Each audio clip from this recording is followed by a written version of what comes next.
From the heart of the city, this is the soundtrack to accompany the tears of the heart. Good evening. I'm Don Jackson. This is called The Healing Place. It was written by C.M. Douglas. My heart was full of sorrow, so I took it to the hill and bathed it in the clear burn when all the air was still. I held it to the west wind and warmed it in the sun, in peaceful purple silence, till the healing had begun. Marguerite de Valois, French princess and scholar from the late 1500s, said tears can be dried up, but the heart never. The tears of the heart, this hour, with Lovers and Other Strangers. Lovers and Other Strangers. Phil Collins, Against All Odds, and Celine Dion, And My Heart Will Go On. It was Washington Irving who said there is a sacredness in tears.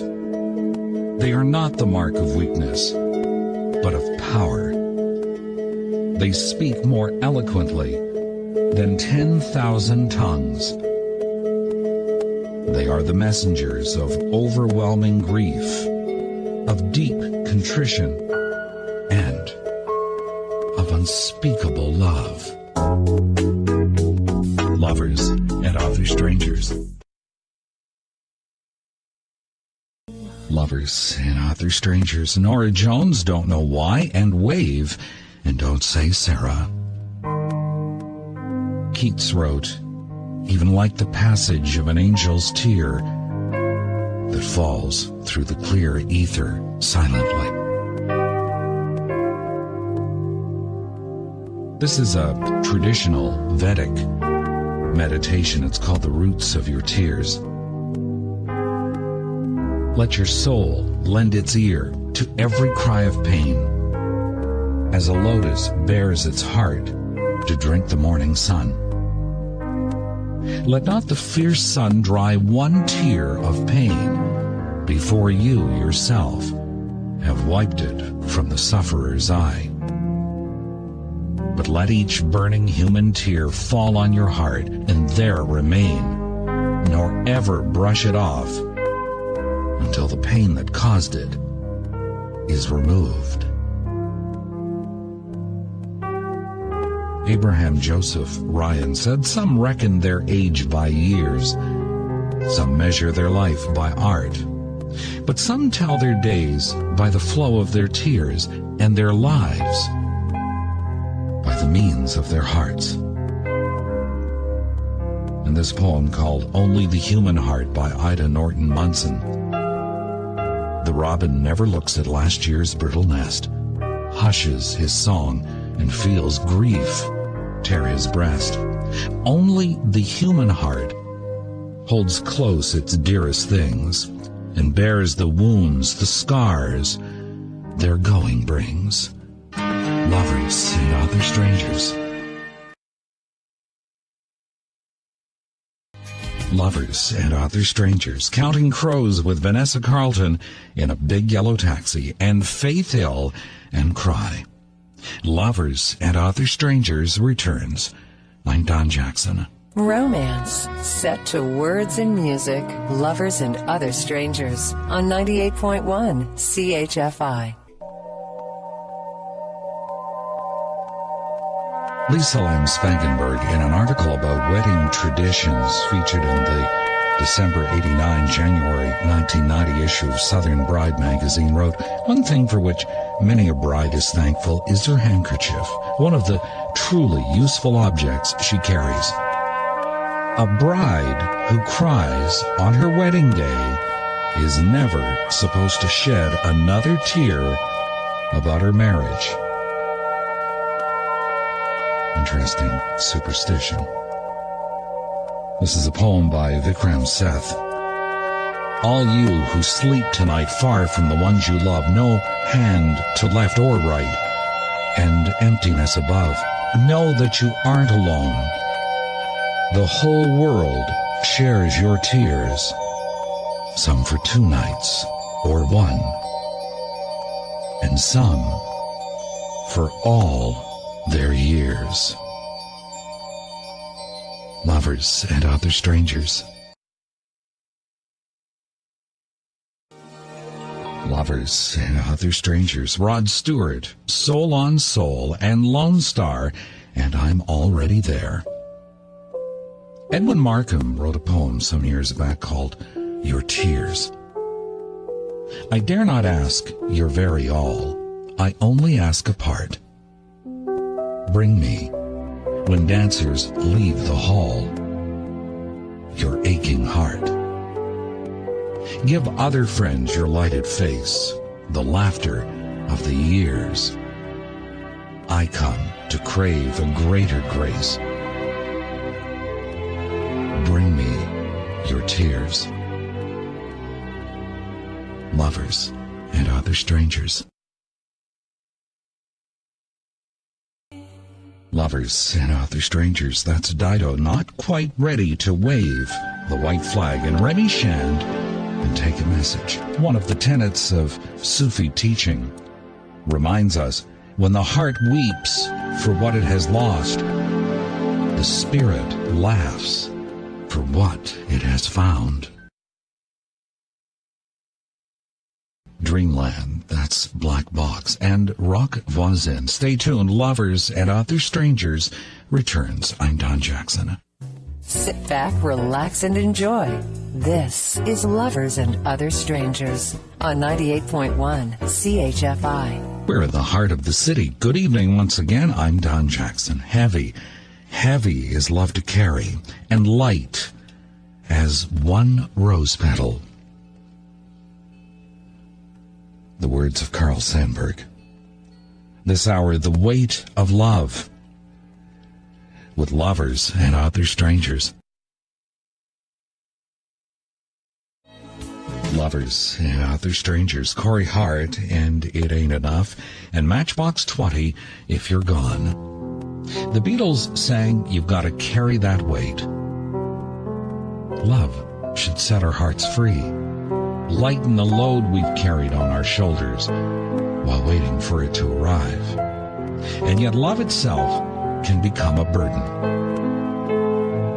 We've all heard the expression, a heavy heart, and we all can identify with its weight. Wasn't it Atlas who was supposed to carry the burden, the weight of the world on his shoulders? Someone once wrote, I saw a man clothed in rags, a book in his hand, and a great burden upon his back. We don't have to support the entire weight of the world on our shoulders. There are those who have learned to carry their own weight in their hearts. Lovers and Other Strangers. Carl Sandburg wrote, Love me little, love me long, is the burden of my song. Lovers and Other Strangers, Sinead O'Connor, Nothing Compares to You, and Celine Dion with Miles to Go Before I Sleep.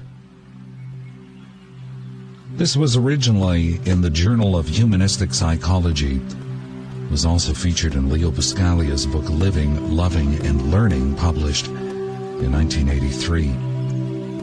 Buscaglia tells us that this was written by an 85-year-old man who had just learned that he was dying. Listen to what this man learned only too late in life. If I had my life to live over again, I'd try to make more mistakes next time. I wouldn't try to be so perfect. I would relax more. I'd limber up. I'd be sillier than I've been on this trip. In fact, I know very few things I wouldn't take so seriously. I'd be crazier. I'd take more chances. I'd take more trips. I'd climb more mountains. I'd swim more rivers. I'd watch more sunsets. I'd go more places I've never been to. I'd eat more ice cream and fewer beans. I'd have more actual troubles and fewer imaginary ones.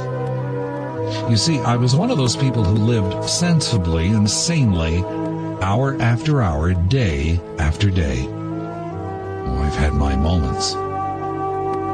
If I had to do it all over again, I'd have more of those moments. In fact, I try to have nothing but beautiful moments, moment by moment by moment.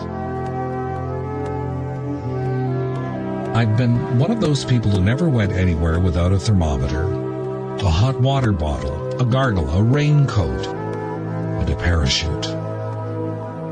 If I had to do it all over again, I'd travel lighter next time.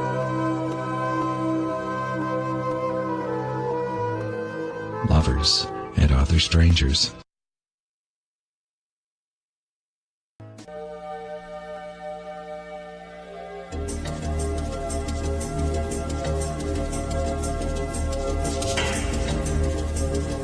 This is called A Burden of My Own, originally published in Sunshine magazine. A monarch of long ago had twin sons. There was some confusion about which one was born first. As they grew to manhood, the king sought a fair way to designate one of them as crown prince. All who knew the young men thought them equal in intelligence, wit, personal charm, health, and physical strength. Being a keenly observant king, he thought he detected a trait in one which was not shared by the other. Calling them to his council chamber one day, he said, "My sons, the day will come when one of you must succeed me as king. The burdens of sovereignty are very heavy. To find out which of you is better able to bear them cheerfully, I am sending you together to a far corner of the kingdom. One of my advisors there will place equal burdens on your shoulders. My crown will one day go to the one who first returns, bearing his burden like a king should." In a spirit of friendly competition, the brothers set out together. Soon they overtook an aged woman struggling under a burden that seemed far too heavy for her frail body. One of the boys suggested that they stop to help her. The other protested, "We have a burden of our own to worry about. Let us be on our way." The objector hurried on while the other stayed behind to give aid to the aged woman. Along the road from day to day, he found others who also needed help. A blind man took him miles out of his way, and a lame man slowed him to a cripple's walk. Eventually, he did reach his father's advisor, where he secured his own burden and started home with it safely on his shoulders. When he arrived at the palace, his brother met him at the gate and greeted him with dismay. He said, "I don't understand. I told our father the burden was too heavy to carry. However, did you do it?"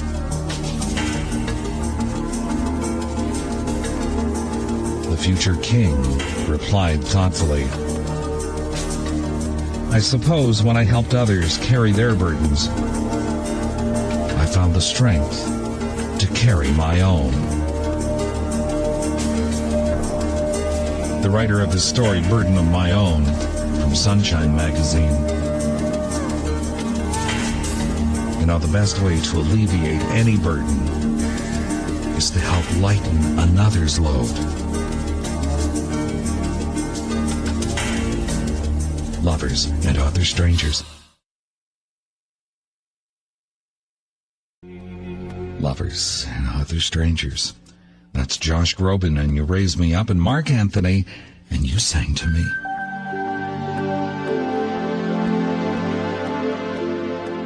Have you heard A Snowflake's Journey?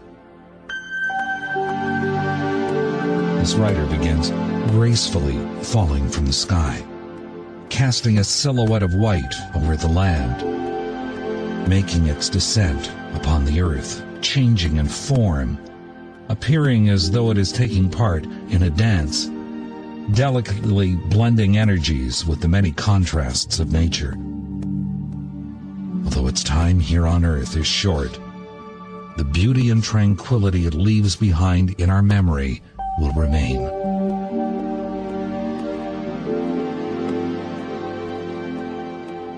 A snowflake's journey.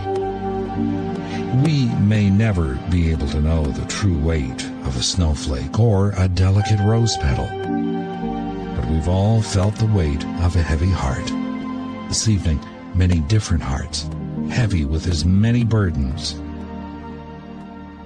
Lovers and Other Strangers. Lovers and Other Strangers. That's Sarah McLachlan, Fallen.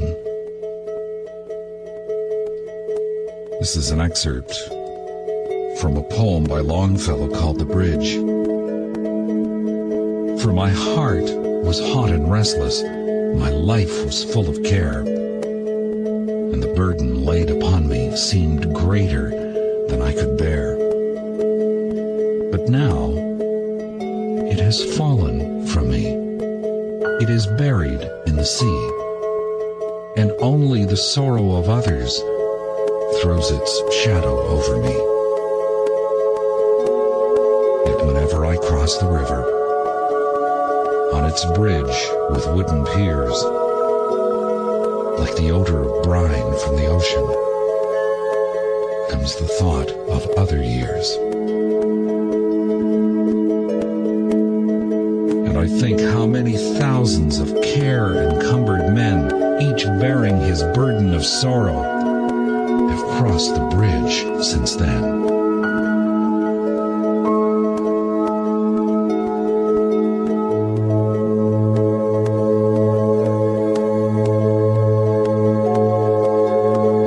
From The Bridge by Longfellow. Our burdens sometimes are never as heavy as we think they are. Taking the weight of a heavy hurt, turning it into the weight of a single snowflake. Maybe it's just that easy.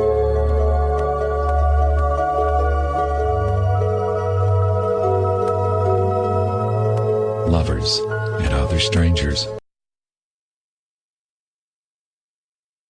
That concludes another chapter of Lovers and Other Strangers. Good night, sweet dreams. I'm Don Jackson.